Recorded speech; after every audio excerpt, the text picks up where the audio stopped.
Yo soy Camila Soto, estudiante del curso de Técnicas Avanzadas de Bar y Sumillería.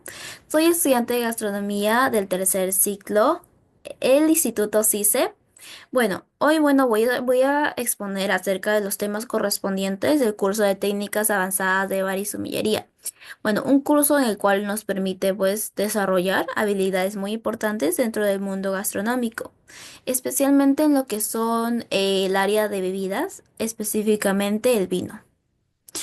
Para empezar, este curso tiene 9 guías, desde la primera, donde hablamos del origen, hasta la 9, donde podemos concluir todos los temas en general.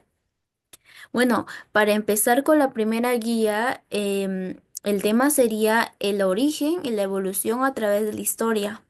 Bueno, Vamos a conocer acerca de su origen, la evolución del tiempo y cómo esta bebida pues ha acompañado al ser humano hasta miles de años desde la antigüedad. También cómo las civilizaciones antiguas hasta cómo ha llegado a nosotros, ¿no?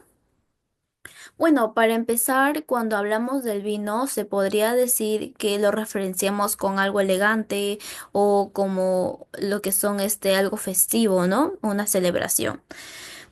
En su historia está llena, de conocimientos, tradiciones, también algunos momentos en el cual la cultura y la religión tomó esto para la creación y evolución de la bebida. Para empezar, tenemos que el vino, pues es una bebida, es una de las bebidas más antiguas del mundo, ¿no? Los primeros inicios empieza entre la cultura egipcia. En esta civilización, el vino era considerado una bebida sagrada. No todas podían, pues, consumir esta bebida, ya que solo estaba destinado para los de la alta sociedad, como fueron los faraones, algunos sacerdotes o pues ya personas con un nivel socioeconómico alto, ¿no? También en esta civilización estaban las tumbas egipcias, ¿no? En el cual algunas pinturas muestra cómo fueron una de las primeras culturas en el cual hacía la técnica de vinificación hasta llegar a las etiquetas. Este, como en la actualidad, ¿no? En esta cultura se encontró algunos jeroglíficos en el cual estaba, pues, decía el nombre del vino, el propietario del viñedo, y que es muy parecido a las etiquetas de hoy en día, ¿no? Estas etiquetas, ya en esta cultura como las crearon, es decir, ha llegado hasta la actualidad, ¿no? En esta cultura empezó lo que son las técnicas de vinificación y la técnica del etiquetado en la bebida del vino. Luego de ello vendría lo que son la cultura romana y la cultura griega. Bueno, em, se podría decir que la vid se expandió, o más que nada los griegos fueron digamos que fueron muy amantes del vino, tanto así que consideraron crear un dios a partir de eso. Lo consideraban como una bebida divina, el cual exclusivamente tenían un dios llamado Dionisio. También en Grecia la vid se consumía mezclado con agua. ¿Por qué? Porque en esta cultura decían que tomarlo puro era mal visto, ¿no? Básicamente en esta cultura se usaba el vino en banquetes, celebraciones, y hasta algunos rituales religiosos. Bueno, esta cultura, digamos que mejoró lo que son las técnicas del emparrado y también pues fueron uno de los primeros en relacionar el vino y el bienestar. También, como dice Hipócrates, que fue el padre de la medicina, quien pues buscaba tratamientos y luego llegó el turno de Roma, ¿no? El cual pues se puede decir que los romanos perfeccionaron lo que son la técnica del cultivo y el almacenamiento. Convirtieron esta bebida en lo que era una industria pequeña y lo expandieron por todo su imperio. ¿no? Bueno, también se dice que plantaron viñedos desde España hasta Alemania. Fueron uno de los primeros también en clasificar entre la calidad y el origen del vino. También el vino pasó a ser una bebida muy cotidiana en aquellas épocas, aunque también sigue siendo un símbolo de estatus, ¿no? También en esta época usaban el vino para cocinar. También algunas ceremonias religiosas, ¿no? Eh, Después de ello, eh, después de la caída del Imperio Romano en esta época, llega la Edad Media. El cultivo en la Edad Media decayó. Pero no fue ahí donde los monjes, fue ahí donde los monjes, digamos que mantuvieron una tradición de la vid. Ellos más que nada cultivaban la vid y este, producían, lo producían destinados a las misas. Pero también con el tiempo, pues, mejoraban su calidad y conservación, ¿no? Entre los conocimientos vitinícolas, ¿no? Después de ello vendría la Edad Moderna.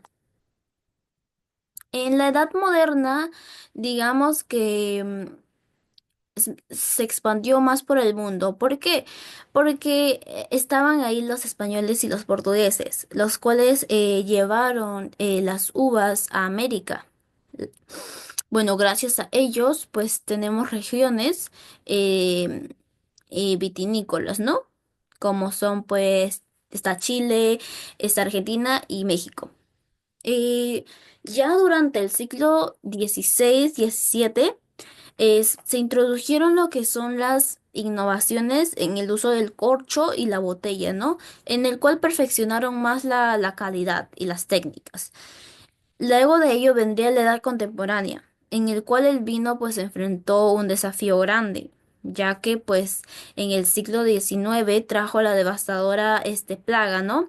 Filócera, el cual era un insecto que destruyó la mayoría de los viñedos en aquella época. Los viñedos europeos que quedaron devastados, ¿no? Pero sin embargo, a pesar de ser una crisis, se podría decir que en ellos se surgió grandes avances científicos y gracias a Louis Pasteur, quien fue quien descubrió cómo controlar la fermentación y también cómo mejorar la calidad del vino. Esto fue lo que ayudó mucho a lo que hoy en día se podría decir cómo hacen la creación del vino en lo que es la fermentación, ya que gracias a este científico se pudo mejorar la calidad del vino, ¿no? Pasando a otra época, el vino en el Perú. Este tema, si hablamos del vino en el Perú, se podría decir, pasando a otra época, el vino en el Perú. Si hablamos del vino en el Perú, esta historia comienza a partir de más antes del siglo XVI, el cual, pues, gracias se podría decir, al conquistador Francisco de Caravantes, que trajo una de las primeras vides de las Islas Canarias, y la sembró en Cusco. El Perú fue uno de los primeros países en América en producir vino. Pero sin embargo, también gracias a a la devastadora guerra con Chile, entre la reforma agraria de 1970, fue en el cual donde se afectó el crecimiento de la industria. Pero digamos que no acabó ahí, porque gracias, bueno, al país que tenemos un clima muy diverso, tenemos microclimas, lo cual ayudó a los suelos, ¿no? Gracias a los climas diversos, aumentó y tuvo un gran potencial el crecimiento de los viñedos. Así que el Perú fue uno de los primeros países en América en producir vino y gracias más que nada a los microclimas en el país. Eso sería básicamente el origen y la evolución del vino. En esta guía hablamos de ello y bueno, y con esto acabamos la primera guía y con esto pasaríamos a la segunda, en el cual pues ya hablamos lo que son la clasificación general de los vinos, ¿no? Bueno, primero que nada recordemos que el vino es una bebida alcohólica que gracias a la fermentación del jugo de las uvas frescas, se obtiene lo que es la bebida, ¿no? También entre su sabor, el aroma, el color, dependiendo de los factores entre el clima y el suelo, se podría diferenciar la calidad de cada botella, ¿no? Bueno, tiene, esto tiene tres factores importantes en los que es el vino, está lo que son los granos. eh, en ellos se podría encontrar el ollejo y la piel. Eh, el ollejo y la piel donde está el color y el aroma. También está la pulpa, el cual tiene los azúcares principales. Y por último sería la semilla, lo que aporta los taninos a la bebida. Todo esto se podría decir que influye directamente al tipo de vino que queremos obtener y también se podría decir que el suelo es muy clave al crecimiento del fruto, ¿no? También los viñedos, estos son claves. Crecen, se podría decir que crecen en terrenos pobres, o sea, es mucho mejor el crecimiento en terrenos pobres, pero lo importante sería que estén drenados. Pero en cambio también están los suelos fértiles, ¿no? Que bueno, nos dan mucha cantidad, pero no dan calidad, al fruto. Bueno, el clima se podría decir que determina la maduración de la uva. En climas templados tenemos como son los veranos largos y secos, son, son los mejores para considerar para considerarlos, ¿no? Entre los mejores, entre los paralelos de 30 a 40 o 50 grados, entre más el hemisferio norte y sur, como lo son Francia, Chile o Argentina. Bueno, también si hablamos de lo que son clasificación y creación del vino, está de cómo empieza, ¿no? Cómo se empieza la elaboración de la bebida. Está separado por la vendimia. La vendimia básicamente es el recojo de la uva madura del fruto. Luego de la vendimia seguiría el despalillado, que consiste en separar las uvas del raspón o el palillo. Después de todo ello seguiría el estrujado, donde se obtiene el mosto, el jugo de la uva. Ya teniendo todo esto, el mosto pasaría a lo que es la fermentación, donde básicamente las levaduras transforman los azúcares en alcohol, ¿no? Cuando el vino ya está formado, se realiza la clarificación, lo cual elimina las impurezas que podría tener y después de ello seguiría la tipificación, lo cual básicamente sería el destino final del jugo, ¿no? Ahora, si vamos más allá por la clasificación de los vinos, tenemos por color. Por ejemplo, tenemos los tintos, que solamente se elaboran con las uvas rojas y pues que son básicamente la cáscara que se deja durante la fermentación, ¿no? Luego serían los blancos. Se usan uvas blancas, obviamente, sin tener las tintas, ¿no? Sin tener ese color que obtienen de las tintas rojas. Luego están las rosadas o los rosé. Se logra básicamente usando las uvas tintas, pero en contacto solamente unas horas, porque si lo dejamos más, ya vendría a ser un vino tinto, ya no un rosé. También se clasifica por el nivel de azúcar. Entre ellos tenemos tres. Vamos a explicar lo seco.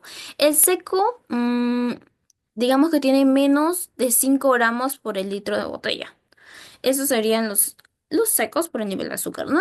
Tenemos los semi-secos. Estos tienen entre los 5 y 15 gramos por botella.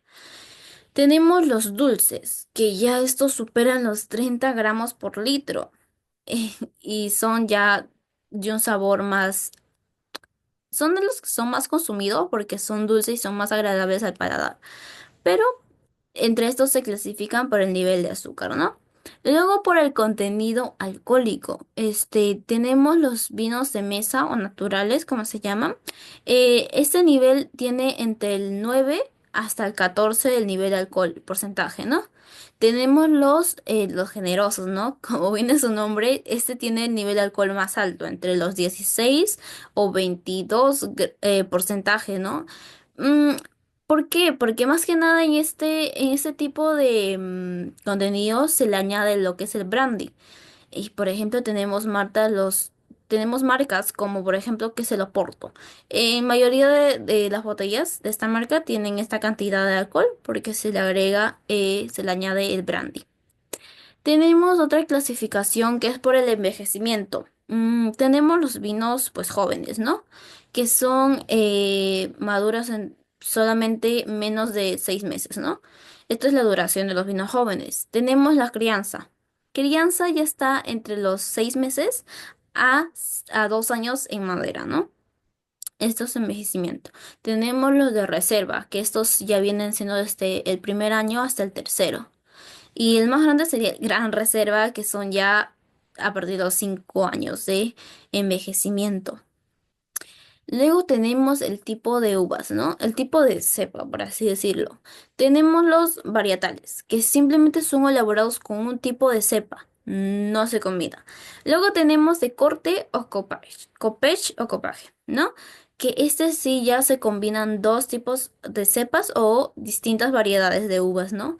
Y así obtenemos este tipo de corte o copage.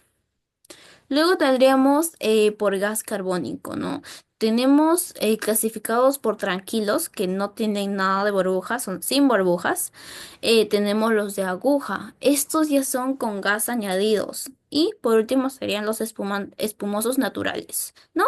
Que son como el champán o el cava, que tienen una segunda fermentación en botella, lo que hace que tengan esas espumas, ¿no? Bueno. Se podría decir que el vino tiene una enorme variedad, ¿no? Gracias a estos factores, más que nada, esos tipos de factores, estos 6 factores, se clasifican y ayudan a lo que es la calidad de la botella. También se aprecia su complejidad y también se da a entender que cada vino es único según su elaboración y su clasificación. Bueno, todo esto es la guía 2 del curso y con esto pasaríamos a la tercera guía, que es otro tema que va de mano, que es similar, pero estos vamos a separarlo por cepas, tintas y cepas blancas. Más que nada vamos a hablar de los frutos. Entre las uvas tintas tenemos lo que son el Cabernet Sauvignon. El Cabernet Sauvignon, el Merlot y el Pinot Noir. Vamos a hablar primero del Cabernet. Bueno, esta es una de las más conocidas e importantes entre las tintas.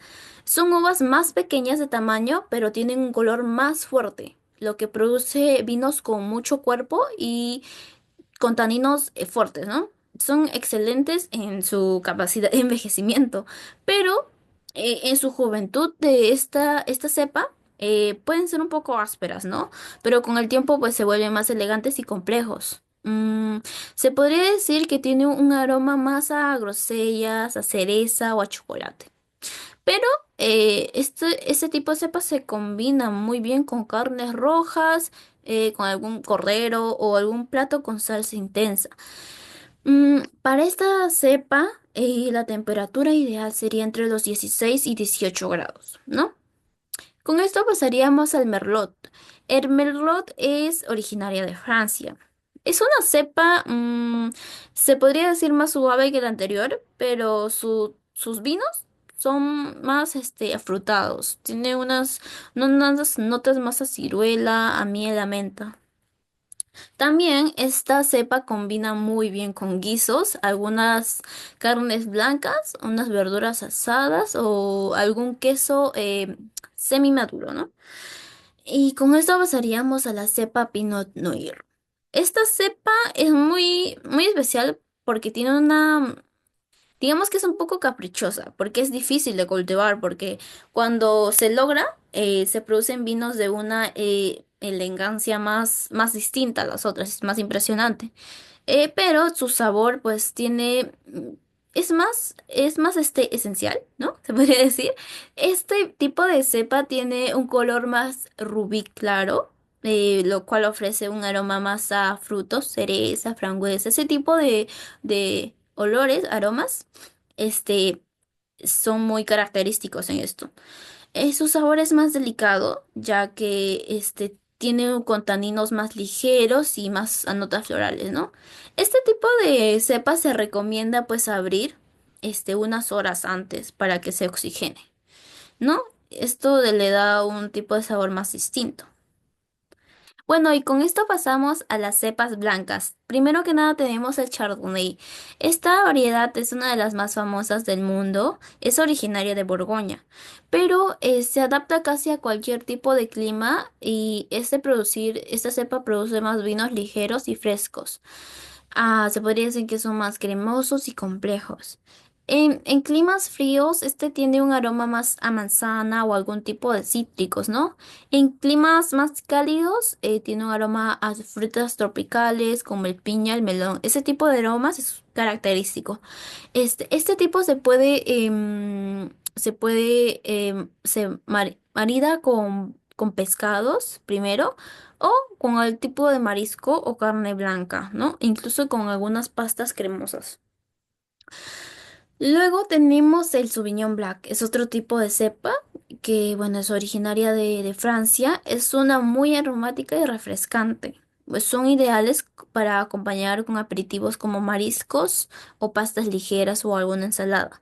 Este tipo de vino es seco, pero tiene una buena acidez, lo cual tiene un aroma más herbáceos como que un aroma como se recordaría al pasto, ¿no? O al espárrago, ese tipo de olores. Este tipo de cepa se recomienda mantenerlo o servirlo en frío entre los 8 o 10 grados, perdón. Esta es una recomendación para esta cepa, ¿no? Luego tenemos otra que es una cepa blanca Riesling. Esta se produce en Alemania, lo cual es una variedad más fina, pero digamos que tiene un aroma más a flores, con un toque más dulce que los anteriores, ¿no? Pero se elabora en seco, lo cual tiene también aromas a manzana verde, a miel, ese tipo de aromas, o más ácidos como como la piña o el limón, son muy característicos. Se marina con marinas son pescados, comidas asiáticas incluso, o algunos postres que contengan frutas. Con esto acabaríamos la guía 2 del curso y pasaríamos a la tercera, que es otro tema. Bueno, aquí tenemos la siguiente guía, que es la guía 4 del curso, en el cual vamos a hablar más a fondo de los vinos espumantes, ¿no? Bueno, para comenzar su definición. Bueno, el vino espumante es aquel que contiene un dióxido de carbono disuelto, se podría decir, que es el cual libera burbujas, ¿no? Al tener espuma, esa espuma que vemos al servirlo no es cualquier casualidad, ya que es el resultado de su fermentación natural o artificial, que también puede ser, lo que es muy controlado en ese tipo de vinos, ¿no? Su historia se remonta más a la región de Champagne, en Francia, donde nació el vino espumante más famoso del mundo, el champán, ¿no? Ya desde estos tiempos antiguos se podría decir que los romanos cultivaban las vides en algunas zonas, que fue en el siglo XVII, cuando pues el monje llamado Pierre, fue un benedictino que pues trabajaba en ello, en lo que se observó más en la época de invierno, que el vino a veces se fermentaba por segunda vez y se liberaba ese tipo de burbujas, ¿no? Es ahí cuando se descubre ese tipo de vinos espumantes. Ya cuando se decidió embotellar el vino con ese tipo de fermentación, pues digamos que era un problema porque ese tipo de vinos no aguantaba y las botellas solían romperse, lo cual llegaba a ser un problema en esa época, ¿no? Cuando se buscó una solución fue cuando se utilizaban los corchos. Este método se aprendió gracias a los peregrinos españoles, los cuales además de reforzar las botellas, pues eh, se puso una cuerda la cual era más resistente a la interna, ¿no? Lo cual soportaba más la botella. Y años después, pues otra figura clave en la historia, la viuda Clito, ella pues resolvió el problema del sedimento, el cual el vino pues tenía un tipo de método para colocar los vinos boca abajo, ya que al girarlas pues contenía más los residuos y se acumulaba hasta el cuello de la botella, lo cual al retirarlas con presión se obtenía un vino más claro y brillante. Bueno, si vemos más lo que son los métodos de elaboración, los principales serían los carbonatación, que es más simple y económico, en el cual se bombea el gas carbónico al vino, como se hace con las bebidas gaseosas, ¿no? Y con ello pues ayuda a que tenga esas espumas en el vino que son clásicas. El segundo sería el método ancestral. Este es uno de los más antiguos, pero en el cual la botella del vino, antes de terminar la fermentación, se produce un vino más ligero y espumoso, con algo de sedimento. Este es en ese tipo de método, ¿no? Seguiríamos con la fermentación secundaria. Este método es muy importante porque al hacer se agrega pues azúcar y levaduras al vino, ¿no? Pero lo que provoca una segunda fermentación, pero se tendría que hacer eso sí en el recipiente cerrado. Esto provoca pues que tenga más espumas en la botella, ¿no? El otro método sería en botella, como el método Champagnos, que es uno de los métodos más costosos, pero lo que nos da una burbuja más finas y resistentes. Entre los mejores vinos espumosos del mundo, ¿no? Se elaboran con este método. En champán, en francés, o el cava en España también es muy reconocido, o el asti en Italia. Así que con esto pasaríamos a la siguiente guía en el cual hablaríamos de otro tema, pero al igual seguiríamos con el tema del vino. Bueno, digamos que en la cata los sentidos son muy importantes. La vista, el olfato y el gusto son los que influyen, para poder, percibir qué tipo de vino estamos consumiendo. También el tacto y la temperatura son importantes. Para empezar, la vista, ¿no? La percepción visual, pues es por así decirlo, el primer contacto que tenemos con el vino. Eh, Según lo que observamos, podemos tener un vino limpio, un vino brillante, de buena calidad, ¿no? Pero también se puede clasificar según el tipo y edad del vino. Estos son muy diferentes. Se puede clasificar por sus características, porque los vinos tintos jóvenes son de tonos más rojos, mm, violáceos, como rojos oscuros, no tanto, pero acercados al color rubí, ¿no? Esos son los tipos de tintos jóvenes. Tenemos los tintos también envejecidos, que ya son con matices más granate o teja. Pero también entre ellos tenemos los blancos jóvenes, que suelen ser de un color más amarillo pálido, ¿no? Hasta se podría observar como verdosos, porque son vinos blancos jóvenes. Con ello pasamos a lo que son la percepción olfática. Eh, pues el olfato nos revela muchos olores en tres momentos, por así decirlo. El primer golpe de nariz, en el segundo golpe de nariz y en el tercero.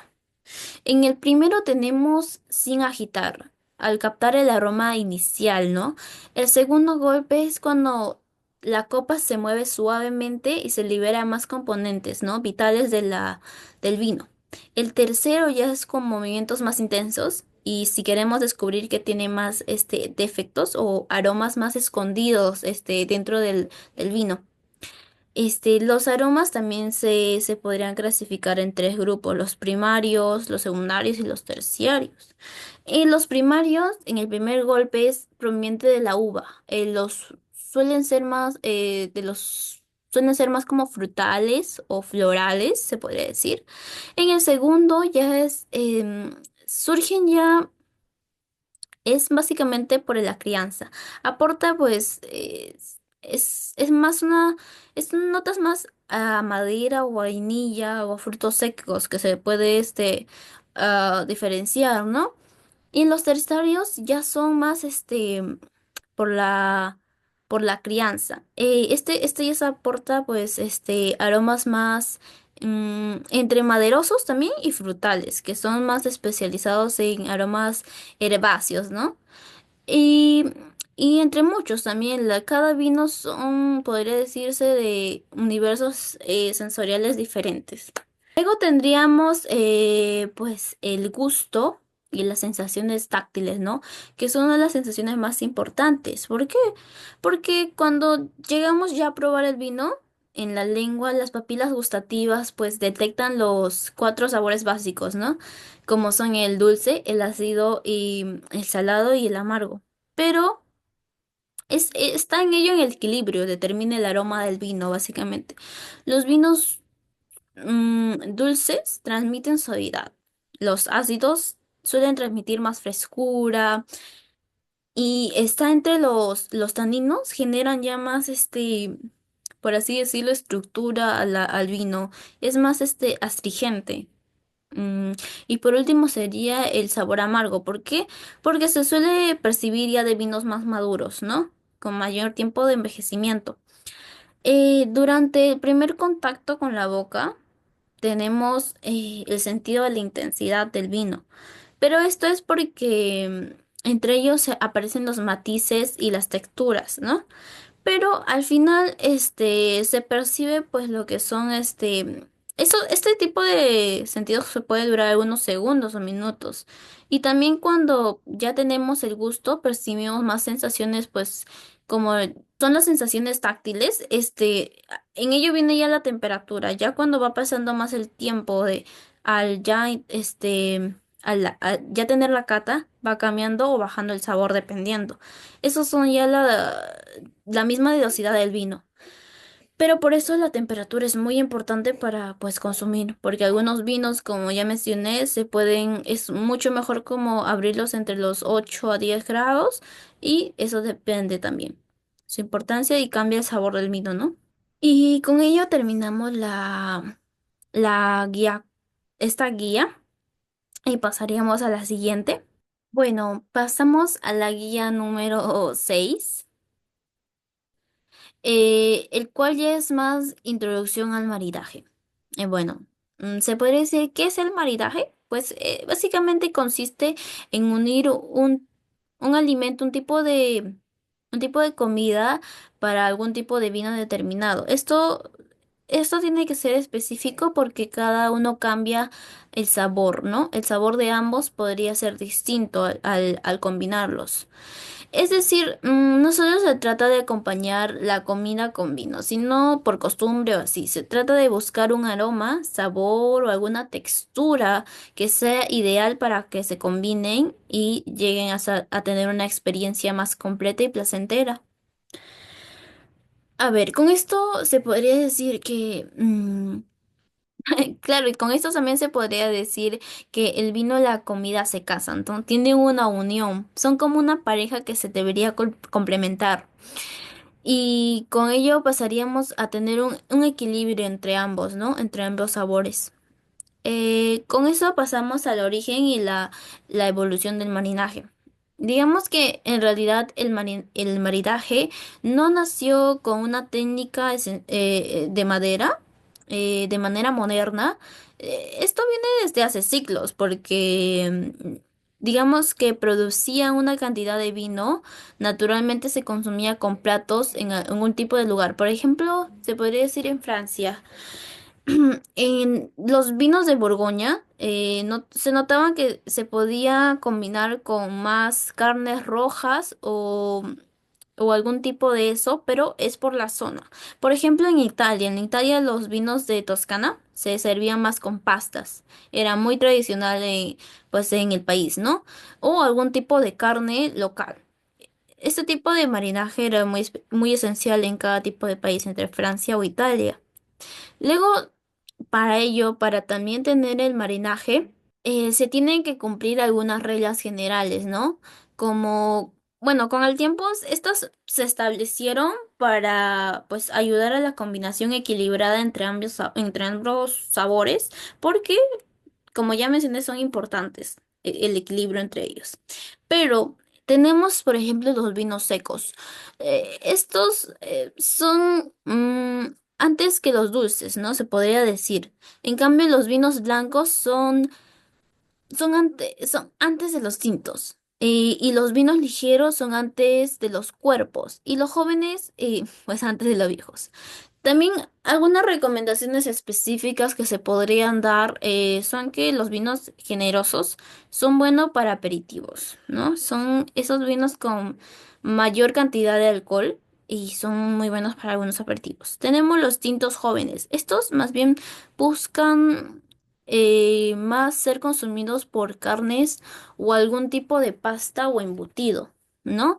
Pero tenemos, por ejemplo, también los vinos blancos secos. Esto se recomienda más consumirlo con algún tipo de pescado o pues algún tipo de pescado o algún tipo de marisco, por así decirlo.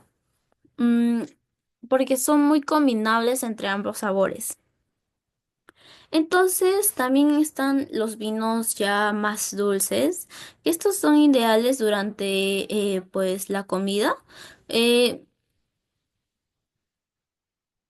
pero se podría recomendar más con postres, pero igual es un tipo de vino muy agradable al paladar. Luego también está los espumosos, que estos se podrían ya consumir durante la comida, pero esto es como un equilibrio entre la comida y la bebida. Esto no causa mucho un tipo diferente al consumirlo con algún tipo de alimento. Estas son reglas que normalmente son como recomendaciones, no son rígidas, pero es como una guía, orientamiento para tener cómo se podría consumir mejor el equilibrio entre la intensidad de los dos sabores, entre el alimento y la bebida. Con esto pasaríamos a los tipos de maridaje, ¿no? Cada uno busca un efecto diferente y distinto al paladar. Por ejemplo, tenemos el vino tinto. Este, el vino tinto se podría decir que combina con carnes rojas, ¿no? Como dije, o tenemos el vino blanco que se marina mejor con pescados, mariscos. Es un clásico, es como que es una regla muy recomendable porque entre el tinto y el blanco tienen un sabor diferente, entonces se busca el marinaje más equilibrado entre ambos. Luego tenemos el maridaje por contraste, esto que es ya lo opuesto, se podría decir. Como ya dije, este tipo de ya de marinajes es opuesto, pero en este caso se combinan sabores más contrarios para crear una sensación nueva. Por ejemplo, el típico vino dulce se puede combinar con algún tipo de queso más fuerte o salado, lo que hace que sea un sabor equilibrado y que se equilibren entre ambos sabores, ¿verdad? También existe el tipo de maridaje regional. Este consiste ya en combinar vinos y platos típicos de una misma zona, ¿no? Esto ya es algo más especial. Por ejemplo, tenemos el asado argentino con un vino Malbec. Es un tipo de combinación de una misma zona. También ese tipo se busca pues equilibrar sabores, sino también como tener más una identidad gastronómica de una región. Con esto terminamos la introducción al marinaje, pasaríamos a la siguiente guía. Bueno, vamos a pasar a la guía número 7 con las zonas productoras de vino en Europa y América, ¿no? Primero que nada, pues empezamos con el país de Francia. Porque es llamado la cuna del vino, ¿no? Empezamos con Francia porque también es considerada una de las naciones vinícola más influyentes del mundo y por las cuales otras naciones se han inspirado. Empezamos porque la cultura del vino ha marcado un modelo en muchas regiones, pero también porque Francia es reconocida por sus regiones como Borgoña, Champagne y Burdeos. Este, empezamos por Burdeos. Burdeos es una de las zonas más conocidas por sus vinos tintos, elaborados como uvas Merlot o el Cabernet Sauvignon. Y también que en esta zona se producen vinos más elegantes y con un aroma más duradero. Luego está la región de Borgoña, donde básicamente predominan los vinos varietales, ¿no? Como el vino blanco de la uva Chardonnay y también el tinto como el Pinot Noir. Em, en Champagne, donde más que nada pues se elaboran los vinos espumosos más famosos del mundo, como son las uvas Chardonnay, Pinot Noir y también la Pinot Meunier, que son los tipos más producidos, ¿no? Pero también tenemos otra región como es España, ¿no? España es conocida más por su tradición y diversidad o variedad que tiene porque tiene mayores superficies entre sus viñedos que como son como otras regiones, ¿no? Tiene una enorme variedad en climas y terrenos. Tiene zonas conocidas como La Rioja, conocida por sus vinos tintos como las uvas Tempranillo, Garnacha y Mausuelo. También tiene otra zona como es la Jerez, que se destaca más por sus vinos generosos. Por así decirlo, tiene un envejecimiento más que se afecta más por el sistema soleras que tiene la zona. Pero otra zona también es la Ribera del Duero, en el cual se producen ya tintos más intensos, por así decirlo. Pero entre todas estas zonas de España se suelen combinar pues tradición y modernidad porque España mantiene técnicas antiguas pero va mejorando su calidad con tecnología al pasar de los tiempos. Luego sigue otra región que es Italia, una de las regiones también más importantes en la elaboración del vino. Bueno, se puede decir que Italia tiene una historia vinícola y muy antigua, al igual que Francia, y también muy diversa. Cada región en Italia suele ser más distinta a la otra. Por ejemplo, en Toscana se producen vinos, pues, más famosos como Chianti o el Brunello. Brunello di Montalcino, elaborados con una uva más, más intensa, como el Sangiovese. Pasamos a otra región que es América. América se puede decir que es una potencia del vino, porque en América los países como Estados Unidos, Argentina y Chile se destacan por su calidad y tipos de vinos que tiene. En otros países productores como son Australia, se podría decir que tiene una industria vinícola, más antigua desde los años 80, pero al igual produce vinos más frutales y con mayor sabor intenso. Por ejemplo, está el Valle de Barrosa. Son, son elaboradas con uvas chiras, pero en Nueva Zelanda los vinos blancos como el Sauvignon Black, especialmente de la región de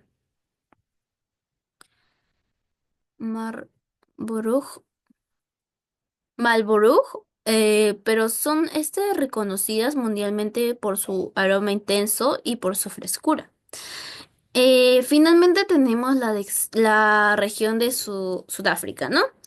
Eh, Esta se destaca más por su variedad entre el Chenin Black, también llamada Steak, y sus tintos elegantes que son cerca de la ciudad de Cabo, ¿no? Estas son una de las más reconocidas de su región. Y con esto es la guía número 7 del curso y pasaríamos a la guía número 8, que vamos a hablar acerca de la cata de vinos tintos y blancos y rosados, los tres tipos, ¿no? Bueno, vamos a apreciar la característica a través de los sentidos, ¿no? La copa, por ejemplo, es un recipiente, es una herramienta que se debe analizar porque Por ejemplo, un cristal fino, transparente y sin decoración influye mucho cómo percibimos el aroma y el sabor. Por ejemplo, en los tintos necesitamos copas más grandes, básicamente para que se oxigene, ¿no?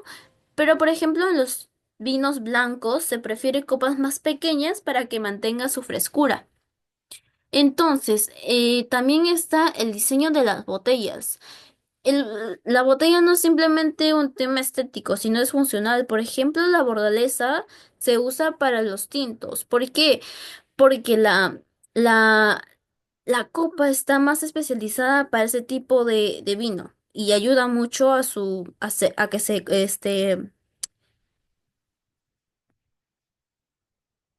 a que se conserve, ¿no? Entonces, pasamos a otro tipo que es la borgoñesa, que es más para vinos suaves, pero aún así es muy efectiva. Sigue la Rin, que son para los vinos blancos, y por último sería la champaña, que, bueno, tiene un tipo de botella más gruesa y resistente por la misma presión de la espuma que hace, ¿no? Luego seguiríamos con el tapón que protege al vino. Eh, el corcho es más natural y más tradicional y permite la evolución del vino. Y bueno, también los sintéticos y la rosca son opciones pues más modernas, pero más que nada para vinos jóvenes, ¿no? También existen las innovaciones como el Sork o el tapón de cristal que combinan la estética y su funcionalidad, ¿no? Luego seguirían las etiquetas en el vino. Eh, Como en la guía uno dije, las etiquetas vienen desde la cultura egipcia, en el cual se encontraron jeroglíficos. En la actualidad la etiqueta pues tiene que comunicar la identidad del vino, su marca, la denominación de origen, la cepa y también el año de cosecha. Por ejemplo, un Cabernet Sauvignon del Valle de Colchagua no solo dice su origen, sino también su estilo y su personalidad. Se podría decir que la cata de vinos es un arte, que une los sentidos y la técnica y la historia del vino. También, nos da a conocer cada detalle que permite disfrutar cada copa y tomarlo con más conciencia, ¿no? Y respeto al proceso de elaboración de cada vino. Con esto sería la guía número 7 que conocemos más que nada los tipos de botella que varían según el tipo de vino, las etiquetas que son muy importantes. Y con esto terminamos la guía y pasaríamos a la siguiente, a la guía número 9. La guía número 9 vamos a hablar de elaboración del maridajes, ¿no? Esto Este tipo de arte, se podría decir, el maridaje combina los alimentos de una manera que ambos se tienen que complementar. Eh, Ahí en la diapositiva hay una imagen en la cual muestra cómo cada botella se combina con el alimento correspondiente, ¿no? Pero, por ejemplo, tenemos el vino y el alimento, ¿no? Que deben tener una intensidad parecida. Un plato ligero, se combina con un vino ligero. Un plato fuerte necesita un vino con cuerpo, y con intensidad.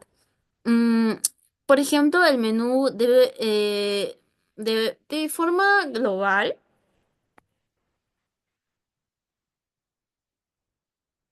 No eligen un vino sin pensarlos, sin pensar en el conjunto. Se debe elegir el vino porque interfieren entre sí para tener un equilibrio entre ambos sabores, ¿no?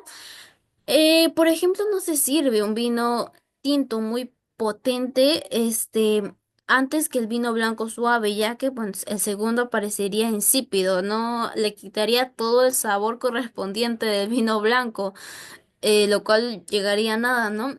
También la elaboración del plato influye. Por ejemplo, no es igual un pollo a la plancha que un pollo en salsa, ¿no? Si está a la plancha, conviene mejor combinarlo con un vino blanco ligero. Y si está con un guiso, se necesita un vino con más cuerpo, ¿no? Porque tiene una salsa intensa, lo cual debe ser equilibrada entre ambos sabores. Luego teníamos por asociación o por contraste, se podría decir. Por asociación porque se busca sabores similares. Por ejemplo, un vino dulce con un postre dulce, ¿no? Contraste, ¿no? S- Ahí ya el contraste sería por sabores opuestos, como un vino fresco con una comida picante para suavizarlo, ¿no? Hay también tipos de maridaje, como podemos clasificarlos por según el tipo de experiencia que buscamos. Por ejemplo, el maridaje por asociación. Ahí se unen alimentos y vinos que con características parecidas entre textura, aroma y sabor. Pero, por ejemplo, tenemos el pescado blanco con un vino blanco seco, ¿no? Se combinan entre textura, aroma y sabor. También se busca un equilibrio entre sabores opuestos. Por ejemplo, tenemos el queso azul salado con un vino dulce o una comida picante con un vino refrescante. Ambos métodos funcionan, pero más que nada la clave está entre probar, comprobar y descubrir que la combinación resalte los sabores, que cada combinación sea equilibrada y pues haga un sabor más, una experiencia más, buena, ¿no? Luego tenemos el marinaje por el tipo de alimento. Se podría decir que eh, algunas, algunos tipos de combinaciones se recomienda según el alimento y esto nos ayuda a seguir o aplicar las reglas de marinaje de forma práctica. Empezamos por entradas y aperitivos, ¿no? Sería la mejor manera. Tenemos los blancos jóvenes entre aperitivos, los vinos blancos jóvenes o frescos o rosados, ¿no? Tenemos los encurtidos y frutas. Frutos secos, los encurtidos y frutos secos, se combinan mejor con vinos generosos como el Jerez o el Oporto, son muy buenos. Tenemos luego los pescados y mariscos. Los pescados blancos y ligeros, como la merluza, el lenguado, se combinan mejor con vinos blancos secos. Pero los pescados, por ejemplo, más grasos como el atún, el salmón, podrían irse combinando con un tinto joven o un blanco con cuerpo como el chardonnay, que es muy bueno. Luego tenemos los mariscos ya muy como más intensos, como tenemos el albariño, el vedejo o el godello, perdón. Y son algunos que se pueden combinar, ¿no? Luego tenemos las carnes. Entre las carnes tenemos las carnes blancas, por ejemplo, el pollo, el pavo, el conejo. Eh, se podrían combinar mejor con vinos blancos secos o tintos jóvenes, ¿no? Para que equilibre ambos sabores. Luego tenemos las carnes rojas como el res, el cerdo. Estos son mejor combinarlos con vinos tintos con cuerpo, ¿no? Como son el Cabernet Sauvignon, el Malbec, la Rioja. Luego tenemos las carnes de caza, que se clasifican con por así decirlo, mayor intensidad. Estos tiene que ser combinado con vinos potentes y maduros, con un tipo de gran reserva, ¿no? Y esto ayuda a equilibrarlo generosamente. Luego seguirían la combinación con quesos.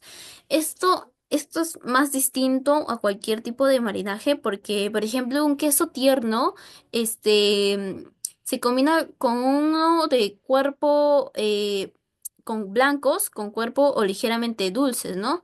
Son con vinos más ligeros, pero con cuerpo. Luego tenemos los vinos cruzados, que se combina mejor con maduros, pero con, por así decirlo, con barrica, con tintos maduros y barrica. Tenemos los quesos azules. Estos se combinan con vinos dulces o generosos, como el Oporto, que pues nos puede, equilibrar la salinidad en el sabor, ¿no? Luego seguirían las verduras y las legumbres. Por ejemplo, en guisos suaves tenemos los vinos tintos jóvenes, ¿no? Y las legumbres, pues con carne, tenemos los tintos con reserva o crianza. Luego seguirían los postres. Para un vino dulce como el moscatel, el oporto o la Madeira. El Reselín también es muy bueno. Tenemos los postres de chocolate que se pueden combinar con vinos tintos, con cuerpo o los dulces intensos. Este tipo de combinaciones son muy útiles, la verdad, porque como ya dije anteriormente, son unas reglas que se recomiendan, pero entre ambos, al seguirlas, es simplemente para equilibrar sabores entre la bebida y la comida. Porque en sí se puede decir que el marinaje es la armonía, la unión entre la bebida y la comida, ¿no? Seguir estas reglas es una exploración de sabores, una degustación increíble en el paladar, ¿no? Esto es la elaboración de marinajes y los tipos que se pueden seguir. Haríamos la guía número 9 y pasaría a mi conclusión general. Este, Mis conclusiones serían pues que el vino y la gastronomía forman una unión perfecta donde la técnica y el gusto personal se completan, ¿no? Se complementan. Bueno, a través de la cata también podemos aprender a reconocer los colores, los sabores, ¿no? También mediante el maridaje, como ya dije, descubrimos cómo cada vino puede realzar la experiencia culinaria, ¿no? El equilibrio entre ambos nos invita a experimentar y disfrutar y valorar la cultura del vino a través de la historia, porque el vino pasó desde hace tantos años hasta la actualidad y es una gran importancia, ¿no? Bueno, con ello acabaría mi exposición. Esas serían mis conclusiones. Gracias. Y bueno, para mí en general este curso me ayudó mucho a conocer la historia del vino. No sabía muchos temas, ahora sé la importancia y a través de los tiempos cómo pasó el vino, su historia, cómo decayó, cómo la plaga iba a acabar con la creación de los viñedos, pero la evolución es increíble porque cada época demuestra cómo evolucionó esta bebida, ¿no? Y con ello acabaría mi exposición. Muchas gracias.